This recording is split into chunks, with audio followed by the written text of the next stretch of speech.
Hey, good day, and welcome to Behind the Scenes. I'm Sarah, and I'm here each week live sharing with you a little bit about my creative journey, and I hope it helps you.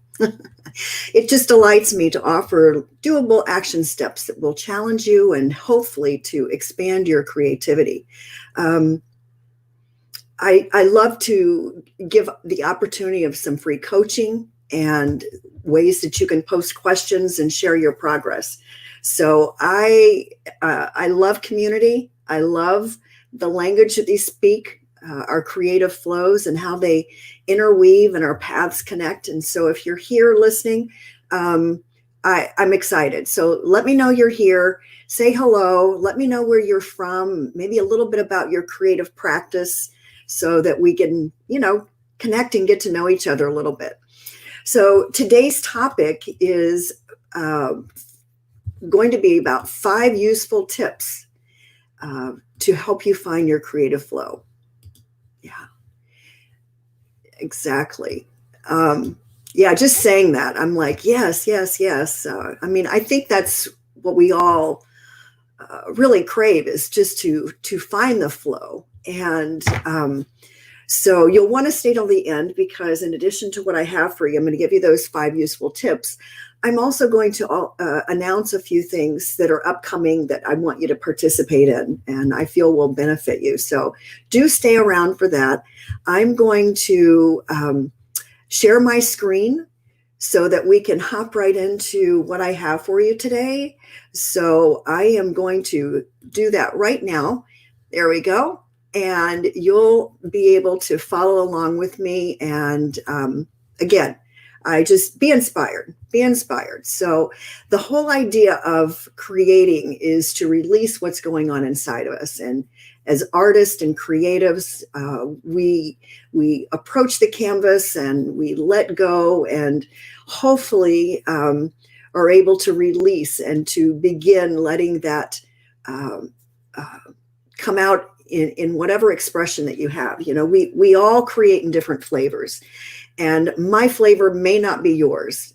However, I feel like the principles are the same, so you can transfer them to anything that you may find especially exciting and something that gets you, really in your happy zone.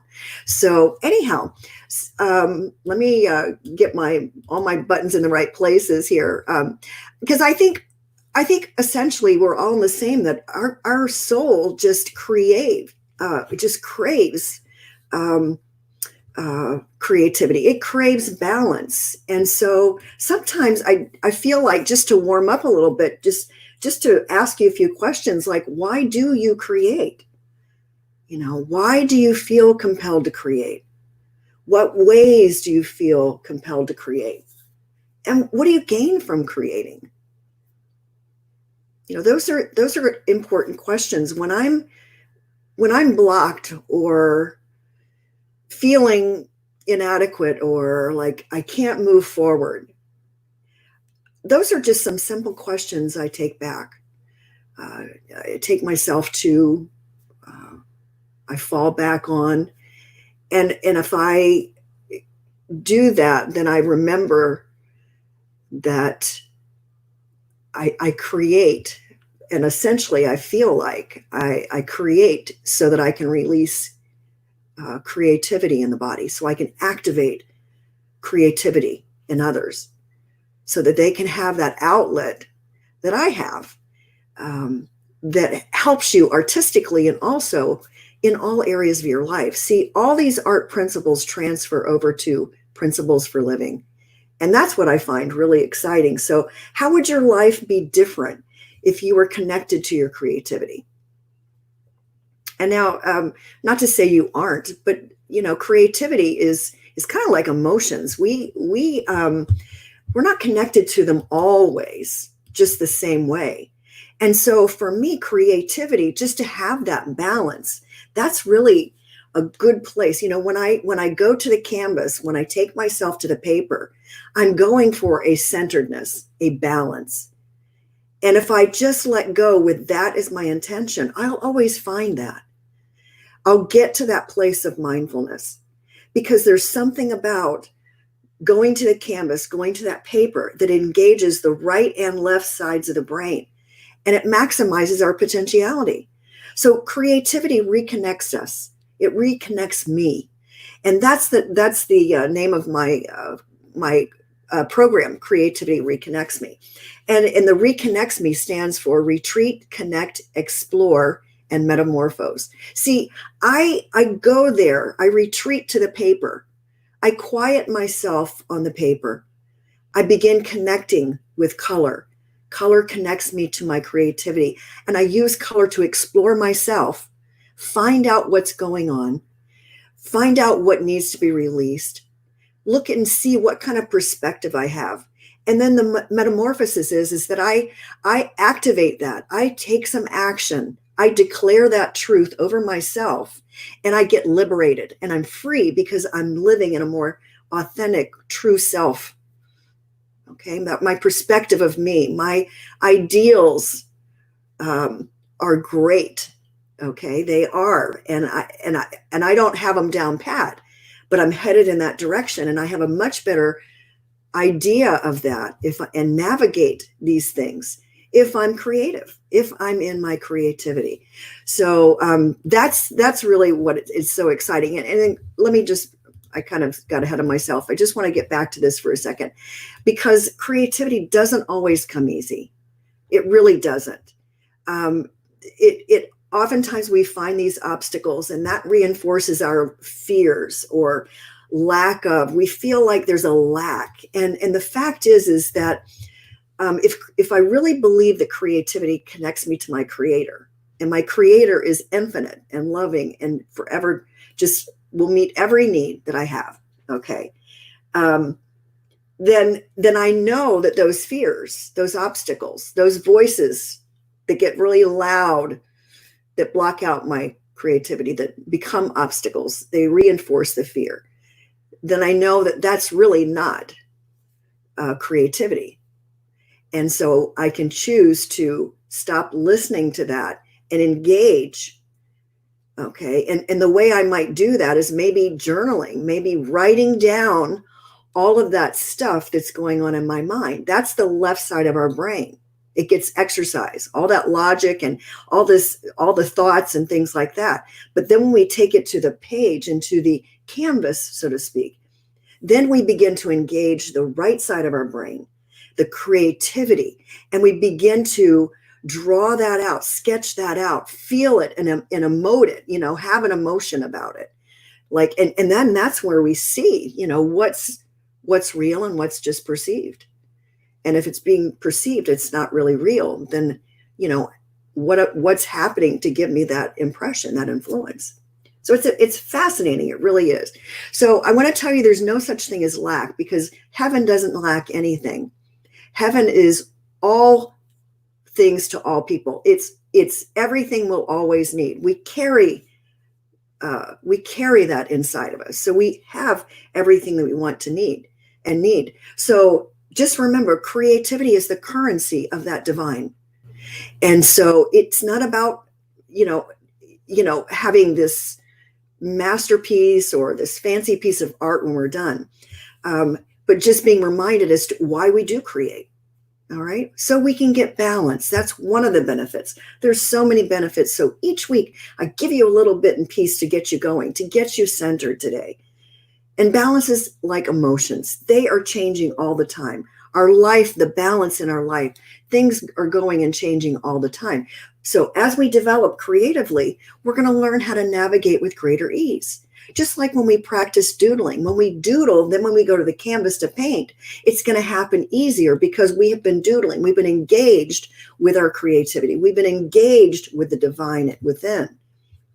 So once again, I'm here to share with you those ways to connect with your creativity, that my methods and processes are here to engage both the left and the right side of your brain so that you can maximize your potential.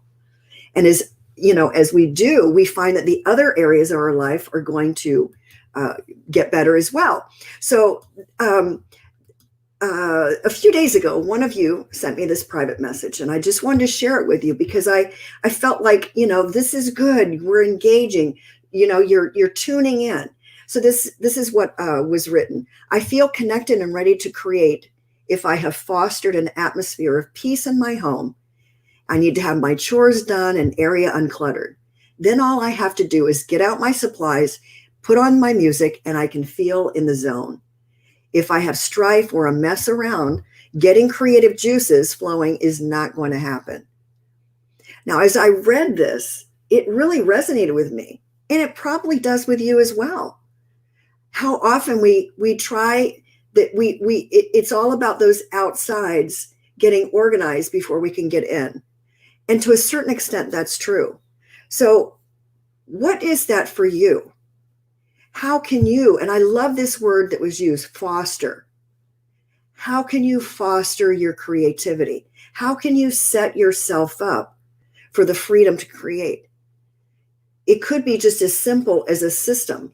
Like I like systems. I don't like religious, kind of experiences like you have to do this, this, this, this, this. No, I mean systems in that, when I have a little bit of structure, it gives me the freedom to create. And I guess that's what I'm hearing in this word foster, because this is something that's important, connecting to our creativity. Having your juices flow is vital. It's a part of how you live and create. And taking responsibility for that by fostering an atmosphere, setting yourself up to have the freedom to have that flow. Now, what that looks like to you and what looks like to me might be different things. All right. And sometimes, yes, organizing our space sets us up for that. I do that at the end of every week. Every Friday, I go through the different stacks. That's where this whole idea of behind the scenes came in, so that I could uncover, discover, and recover. I could review my week. I could discover really what happened, because oftentimes when we're creating, when we're living, it happens so fast. We get so busy. When we take the time to evaluate what just happened, we can gain more insight. We have hindsight now, a little bit, not much. There's a little bit at the end of the week. So be encouraged and be inspired by those stacks. And instead of looking at them as the mess, look at them and saying, this is my life. This is where I've been. What can I glean from that? What has value here? What is a distraction? Those are all things. So as I read that, like I said, it resonated with me. I wanted to share that with you because especially that fostered an atmosphere, taking responsibility, posturing yourself, setting yourself up to be creative, to be inspired, and to step into that zone where your creative juices are flowing. Now, for some of you, you could do that right out in the garden. All right. Just setting up an atmosphere by fostering could be just dedicating 30 to 45 minutes. It could be 2 hours a week or daily, however you choose to do it, to be inspired, to get out into the garden. I do this where I can get on my knees. It feels so good. Where I can be barefoot in the grass. I work out all kinds of things on my knees in the garden. Those weeds are such an essential part of me getting centered, because weeds happen. Life happens. And yet I can come to that place of acceptance and let them teach me something. Let me collect myself. And in doing so, somehow, I can't even explain it, things begin to shift. And it's beautiful. It really is. So whatever that looks like for you, could be cooking, whatever takes you to your happy place. It could be writing. It could be painting. It could be a number of things.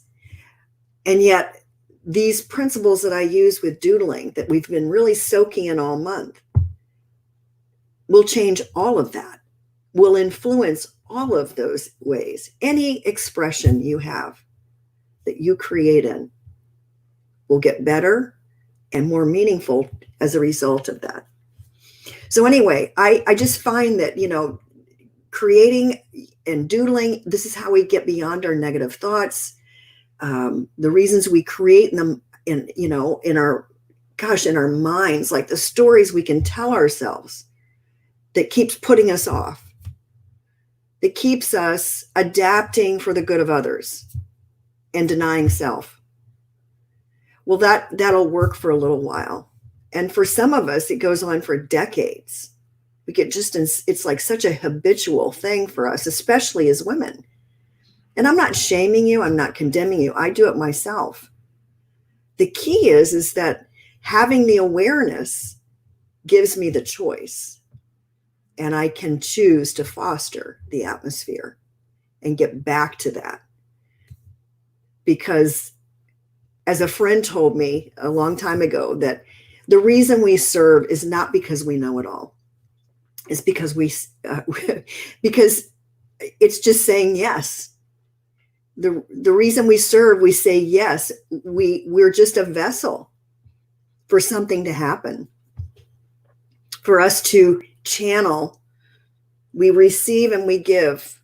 We receive and we give. We receive and we give. Healed women heal families. Healed women heal communities. Healed women heal relationships. Healed women can heal cultures. My heart is for women, always has been. I've worked with women since the get-go. Okay. And so, just remember, it's just like anything else. We take tests not to show everybody what we know, but to see what more we can learn. Because that's the very stuff that's going to get us to where we're going, what we're being called into. So let's continue here and get into the meat of, and then kind of like the meat and potatoes, if you will. So today I've decided to share a methodical approach, and you can organize, you can clean, whatever that looks like for you to get ready. But what I suggest is, if you're getting ready to get ready and you've been doing this for over and over and over and you haven't done anything, I don't have to tell you that that's not helpful. That actually defers hope. That reinforces the lies you're telling yourself as to why you can't create, why you don't have the time, the talent, the resources, all of that stuff. That's not how you get back on track. That's not how you get a clarity of mind. That's not how you get your creative flow. How you get it may vary, but I'm just going to give you 5 tips today to help you along your way. Okay. And so the first one is, the first tip is, what colors should I paint with? Okay. It's a good place to start. Just think about colors. Colors reduce stress. Any color that you find yourself gravitating towards. Maybe there's a color palette that maybe you just really are attracted to right now. So choose colors that you know well, colors that you're familiar with. Maybe you've been experimenting with them. For me, I chose, in this particular example, I chose yellow and teal, white, a very bright red, like almost a neon red, and kind of a mauvey, peachy rose color. Okay, those were my colors. I suggest you choose 3 to 5. Okay, keep it really simple. If you want it really simple, you can choose one color and black and white, because then you can blend different shades of that particular color and stay all in the same realm, if you will. That's also an interesting approach to this. Okay, so the first thing is choose your colors. All right. Number 2, what is your go-to approach? All right. What are you most comfortable with? For me, in painting, intuitively is my go-to. All right. I start and it's like I begin each time without a plan. I just love the idea of watching them blend, all the colors coming together, how it makes me feel. And I don't need to have it all planned out. I don't need to sketch out a house or a flower, anything like that, because that just slows the flow in a lot of cases. And if we're trying to get our creative juices flowing, drawing something is not necessarily necessary at this point. Just getting on the canvas is important. So, if you want to add to your experience, I know for me, music moves me. And so what music would be best suited for you right now? What genre of music do you use to get in the flow, so to speak? Because color, sound, movement, line, form, they all work together.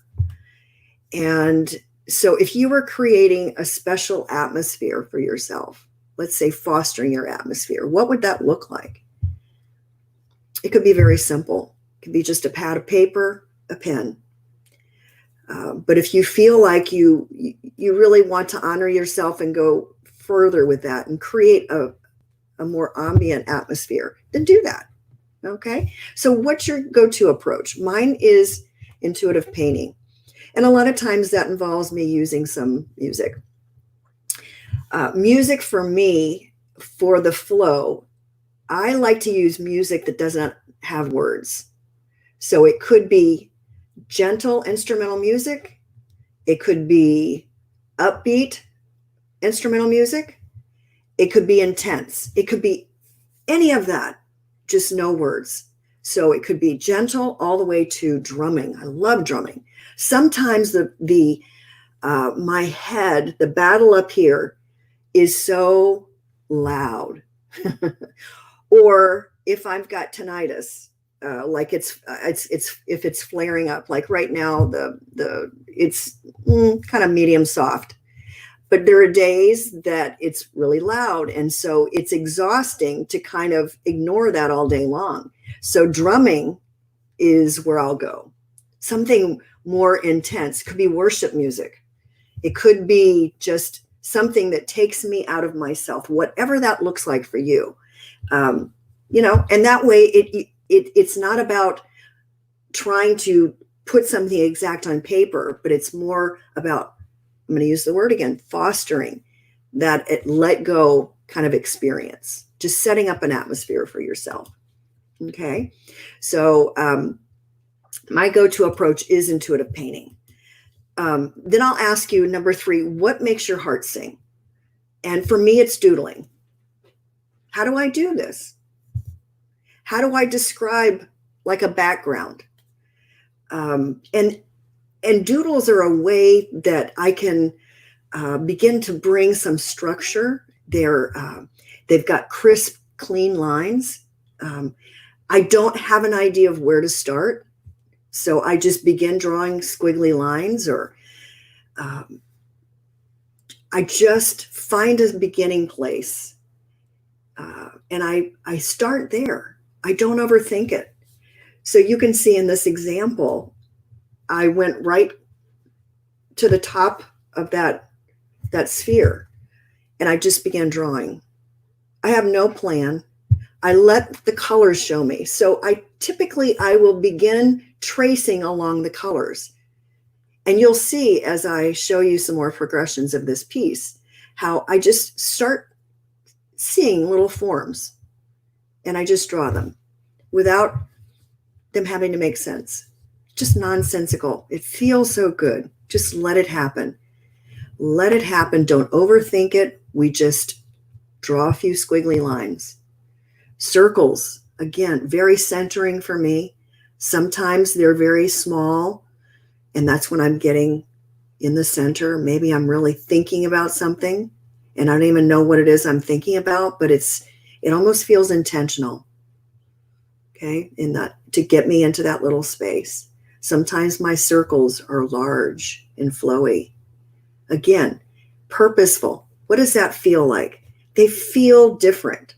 Okay, so in this particular piece, you can see there's some little small circles, there's some small details, and then I begin with some larger ones, and it's expanding.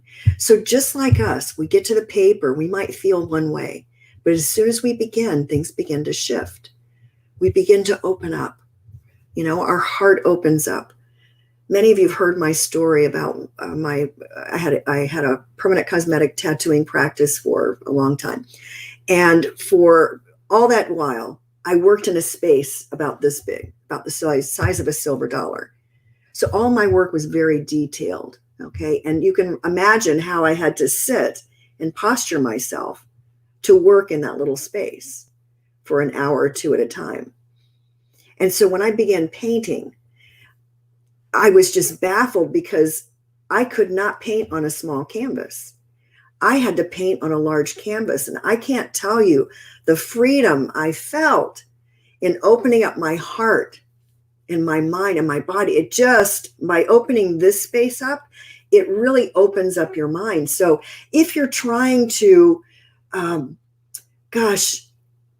let your creative juices flow, I feel like movement, stretching could help you out, What makes your heart sing? So moving while you're painting, and then this will translate onto the paper, okay? And then, let's see, number 4, how and where do we add doodles? I get that all the time. Like, how do you know, Sarah, where to draw your doodles? And all I can say is that I don't overthink it, all right? And it's over time, I get more and more comfortable and I gain the confidence to keep going. That's the difference. That's all it is. It's just because that for years I have doodled on a daily basis, intentionally. I doodled growing up all the time. As an artist, intentionally. And I now that I'm saying that, I'm thinking, oh my gosh, all those permanent makeup strokes, all those tiny hair strokes of the eyebrow, all of those shadowing techniques that I use, all the times I've done washes with different colors for areola reconstruction, all the ways that I've camouflaged scars, those were little tiny strokes. Those were like doodles. I've had a lot of practice, and that's the difference. Now, you don't have to have all that behind you to be able to create like this, because when I made the shift and I began creating on paper, it changed. It certainly didn't look like what I was doodling before. So it's just about beginning and letting your style emerge, and that it really will. So let's not get stuck in overthinking, because you'll take no action at all. All right. So just get in a comfortable place. Let the aha moments come by focusing on a small area, and then you add to that area. The rest can wait. All right. I didn't tackle that whole painting at once. I started in one area. I began adding lines and dimension. I started seeing shapes. They would come forth and I could just doodle them. I'm not going to argue with the canvas. I just go with it. All right. Sometimes canvases go places and sometimes they don't. That's none of my business. That's not why I create. I create to release what's inside of me. If you don't create the first handful of doodles, that number 10 doodle that's really going to move you is never going to happen. All right. What if that faith walk in doing the first 9 helps you to gain an understanding, so that when you see doodle number 10, you have an awakening. You have a beautiful awareness. And then you can see the value of the other 9 as steps towards that. So that when you're in life having just an ordinary day, when nothing's going particular or in your favor, so to speak, you can start to say, this is one of those days. This is like one of those 9 doodles. I'm on my way to something more. I'm going to have more awareness as time goes on. You can have the patience with a person. You can trust the process, because your painting teaches you that on that 10th day, you had a greater awareness. You had that aha moment. So maybe you can extend that same kind of just flow, if you will, treat it like flow, to a relationship that perhaps is difficult. So we don't argue with creativity. We come into agreement with creativity. And when we do, our life gets better. It gets easier. So my last tip is to ask you, hey, are you free enough to experiment, or do you need to stay in the familiar? Okay. That's what I would say. Can you extend outside of that, do something beyond what you're familiar with? I would say either way is fine. Be where you are. If you want to challenge yourself, do that. But if you're in a quiet, sensitive space, if you're in the midst of a lot of turmoil, I would say it's okay to go with a familiar, something that's going to bring you comfort. Something's going to speak to you in a way that you need spoken to. You'll still find it very valuable. You'll find a peace. You'll hear that inner voice that you're longing for an answer, or you're longing for the courage, or you're longing to have a greater insight or faith or understanding. That will come. So be where you are, because that's the only place I can be. And if I'm in a place where I feel like same old, same old, same old, that's why I began working as a creative coach. It's not because I didn't like what I was doing before. It's not because I had bad clients. I never dreamed I'd have a yearning for anything more. But the day came when I felt like I was getting up to the same old, same old. And I didn't like that feeling. I didn't like the feeling that there's more to something, and not pursuing that. And if that's you, if you need the challenge, let creativity start challenging you. You may not know what direction to take. And I've shared this before in other videos. It took me 2 years to let go of my other business, because I didn't know what to do, because I didn't plan to let it go. I thought I was going to do this forever. So it took me 2 years of process, and it ended the same way it began. Like when I had the feelings and I didn't know what to do with them, I just said, God, I don't know what you're getting at, but I'll just go to work. I'm going to wait. And if you tell me this again, then I guess we can talk about it. And I went through a series of all kinds of ups and downs. And then I remember my final surrender was, I don't know how to land this plane, but you do, God. I'm going to keep creating. I'm going to keep drawing and painting. I'm going to keep going to work and doing these cosmetic tattoos. And you let me know what I can do. And it did. God showed up. Everything fell into place. I just believe I had a lot of inner work to do from the time I had the awareness that I needed a change, that I was tired of rinse and repeat. And I say that very loosely. Some of you were my clients. However, the challenge of connecting with my creativity, having it change my life, began to inspire others. And that challenge is really my passion today. It really is. I really feel called to activate and release creativity in the body, in you. So how can I help you do that?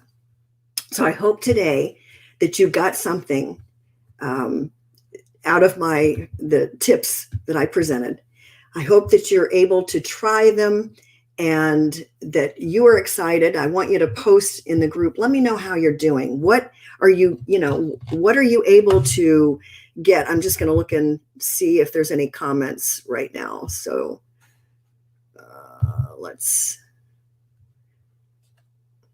sometimes it's easy to get there and sometimes it's not.